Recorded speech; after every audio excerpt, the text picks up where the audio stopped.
What's going on, guys? Ben Milliken here for 6 Cents Fishing, and in my hand I got a bait that I helped design several years ago. It took us a long time to get it right, and now it's absolutely as close to perfection as I think is possible. It's the Draw Glide Bait.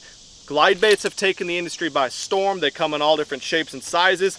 This one's big, and a lot of people that are using it know the effectiveness of using these giant glide baits, but there's so many people that are afraid to jump into the game and don't understand how effective this can be, not only for the biggest fish in your lake, but also for just catching keeper fish in tournaments that have seen every other bait in the book. In today's video, I'm going to show you the exact retrieves I like to make with this bait, the modifications I like to make with this bait out of the box, help you guys go out and catch the biggest fish of your life. So before we even talk about the ways I like to fish this bait, it's extremely important to have the right rod, reel, and line set up. Out of the box, this is a 4-ounce bait. You can't just pick up your traditional jig rod, even your flipping stick, and throw this bait. It helps a ton to have a very specific rod and reel and line for this technique. So I love to fish it right out of the box. That's the first way I fish it. It comes with 1/0 BKK round bend hooks. They are sticky sharp, guys, and they're very tough. They're not going to open up. They fish extremely well. I hook almost every bass that bites this bait or slashes at it. As far as the rod goes, it's extremely important, and I feel a little bit biased because it is an MFer series rod,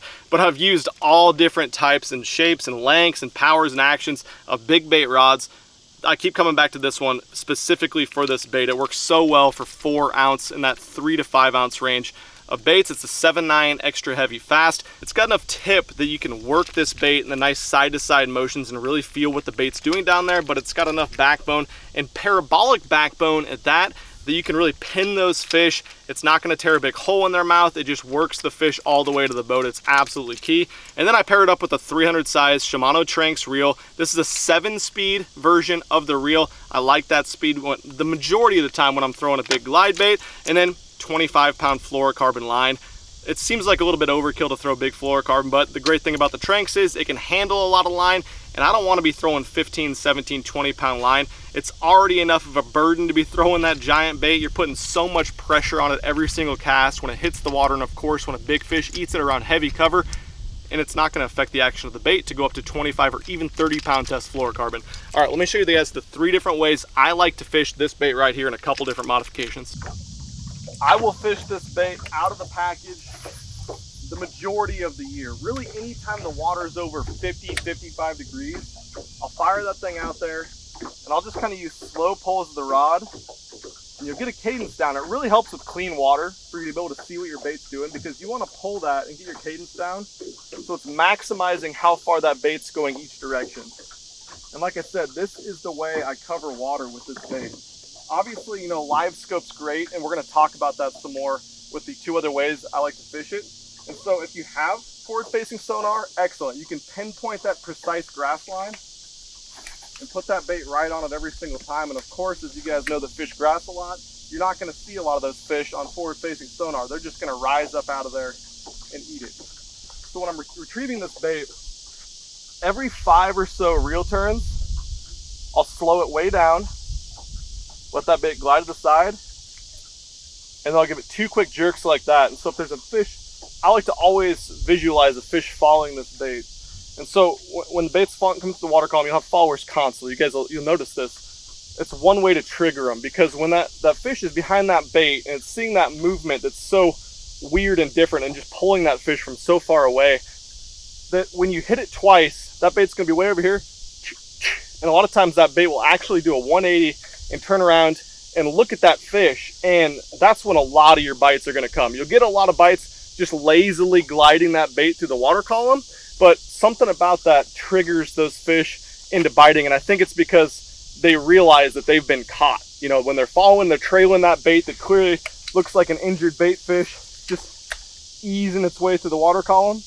They can get directly behind that, just like they do when they ambush any type of bait fish, and they think that the bait fish can't see them. Well, as soon as you hit that bait twice, turns around and looks at them, they're not going to sit there and they're either going to turn away and be turned off by that, or they're going to absolutely tear the rod out of your hand. All right, so the second way I like to fish this bait is effective in a couple different situations. One, if you come up and you're fishing a lot of laydowns, a lot of docks, a lot of specific targets up shallow this is what I like to do. Or if you're fishing around bedfish, a lot of people don't know glide baits can actually be a better triggering factor on bedfish than any other bait. I've caught some absolute giants, sight fished them. It's super weird, but they freaking eat it.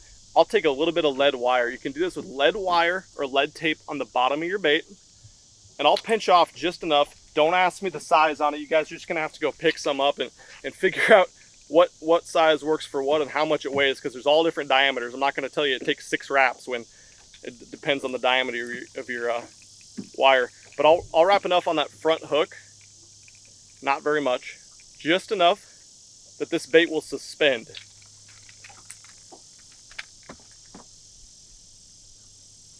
That should be about enough to suspend, but I can always adjust that. So I'll put it in the water next to the boat, pull it down a little bit.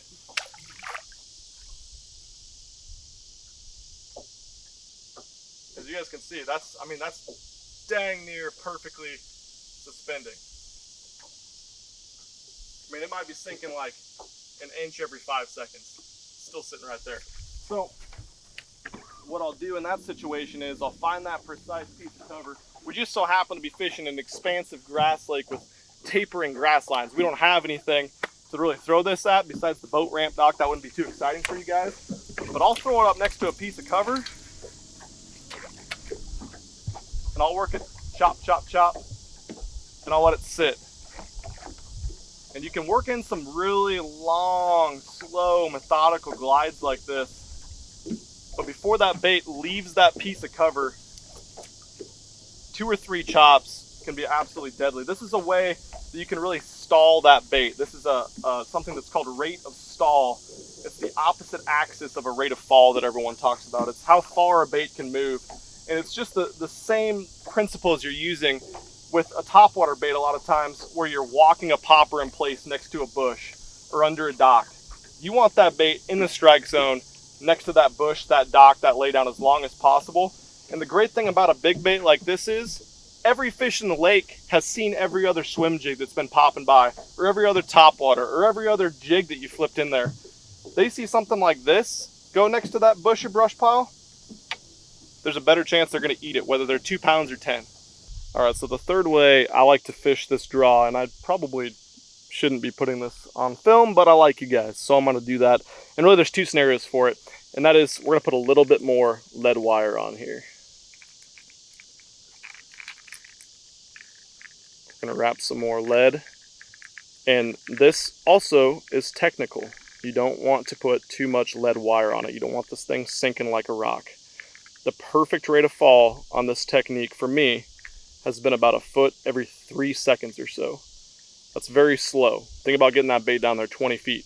That's a whole minute of waiting. Anyways, where I like to apply this is forward-facing sonar. Either forward-facing sonar, or you can really make this thing sink like a lot of sinking glide baits do. One of the most popular glide baits of all time is the OG Depth Slide Swimmer 250. That bait had a pretty fast sink rate to it and a really nice wide gliding action. You can get this thing to sink down and have a very similar action as that, even if you don't have forward-facing sonar, if you just want to fish this bait down 10 to 30 feet of water. But for right now, I've got a brush pile found straight ahead. And so what I'll do, it's actually not very deep right here, but I'll quite simply, I'll line that cast up. I'm gonna work my bait until it's about 5 feet from it. My sink rate looks to be pretty spot on. I've done this a few times. And then I'm just gonna work that glide with the same as slow as possible, wide retrieve over the top of that brush pile. And once again, 2 and 3 pounders will eat this bait. If that's all your lake has, do not be afraid to throw a big bait in these situations, because again, they've seen every 10-inch worm, every shaky head, every crankbait in the books. And this goes for the same thing as fishing for bait out in the open, like that fish right there, 75 feet. This is how I apply this bait, this big bait. So this is a big fish right here. He's moving to the left, so I'm gonna lead him a little bit because my bait's gonna take a while to get down there. I'm bait just hit the water right there, this fish is going to move into screen because it's swimming to the left. A lot of times they'll actually go right to the bait. So I'll simply just cast past him a little ways. And he decided to go right as soon as my bait hit. But yeah, it's that simple. Same theory though as when you're getting a lot of followers. I like to hit them with that 1-2 really quick. And that just triggers them, man. But again, like I said, don't put too much lead wire on it. You don't want it sinking down 1 foot per second or even 2 feet per second. You want it about 1 foot per 3 seconds. You want it nice and slow. So those are the 3 different ways I like to fish this bait. Again, out of the box as it is, a little bit of lead wire to make it suspend, and then a little bit more lead wire to get it down sinking about 1 foot every 3 or so seconds. Hopefully you guys can apply this to your body of water to go catch some fish, and we'll be sure to link everything used in this video right down below so you can go catch some giants on glides.